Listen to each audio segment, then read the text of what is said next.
Well, welcome once again, friends, to First Baptist Church, Grand Cayman. Thank you so much for joining us in our continuing series from the book of Numbers. And today we're at chapter 29, which I'm entitling The Neverending Story.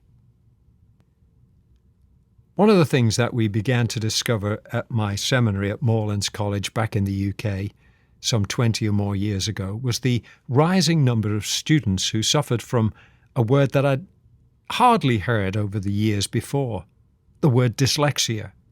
That is, those varying degrees of difficulty in reading and comprehension. I have in my mind quite a number of students who'd been written off as rather dim and unintelligent or something worse because of their inability. And what a joy it was to see our learning support team work miracles under God with such students who'd never actually been tested and diagnosed properly because they were suffering with dyslexia. I particularly remember one student who discovered in his late 40s that his real problem all his life was not some inherent stupidity, but that he was dyslexic, and how he burst into tears, realizing how many years had been wasted through no fault of his own. And it was so wonderful to see him go on to collect high honours in his degree and become a very useful pastor and chaplain. That story could have been repeated quite a number of times over. It's another learning disability, however, that is not so often discussed. It's called dyscalculia. When someone is dyscalculic, the problem is with numbers.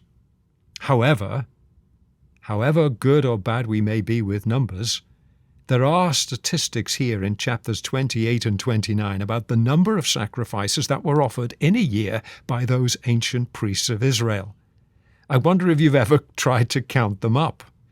Well, thankfully, one commentator has done the arithmetic for us. Those ancient priests every year sacrificed a grand total of, are you ready? 113 bulls, 32 rams, 1,086 lambs, and offered more than a ton of flour and 1,000 bottles of oil and wine.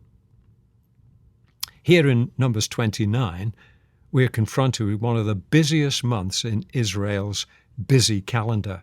It was the 7th month.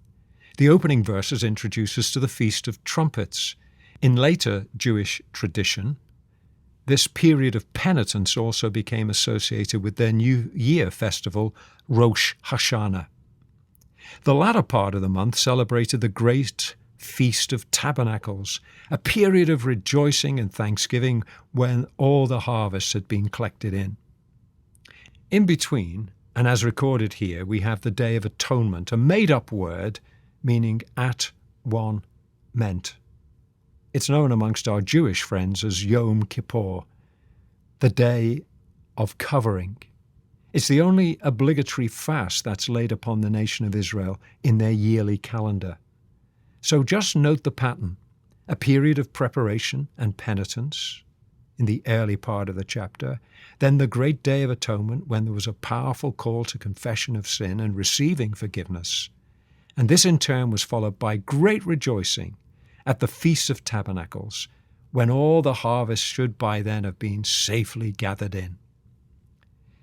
So how does all this relate to the Christian story in the 21st century?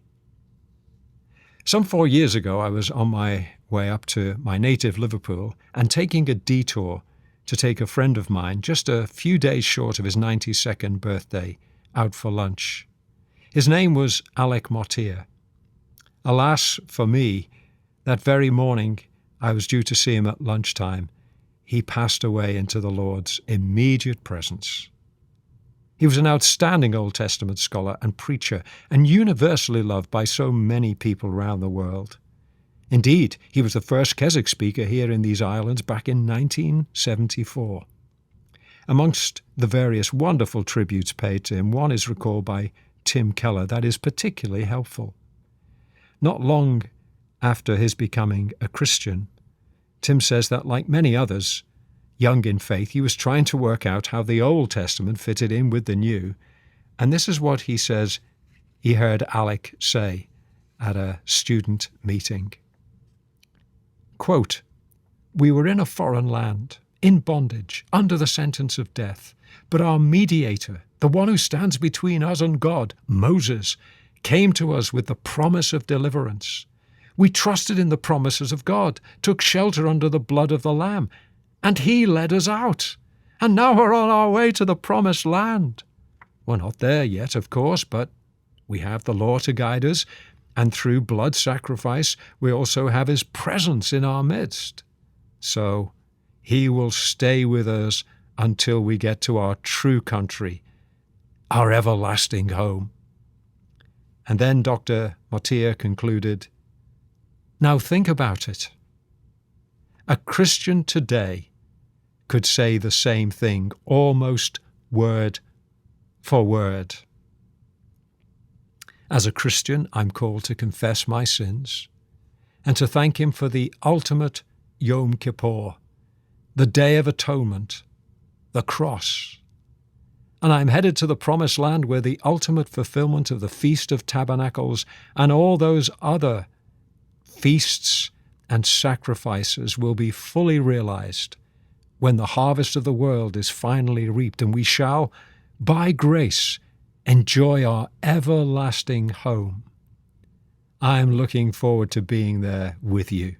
So whether I'm dyscalculic or not, I do know this: I can count on the promises of God. Let's keep doing so. Amen.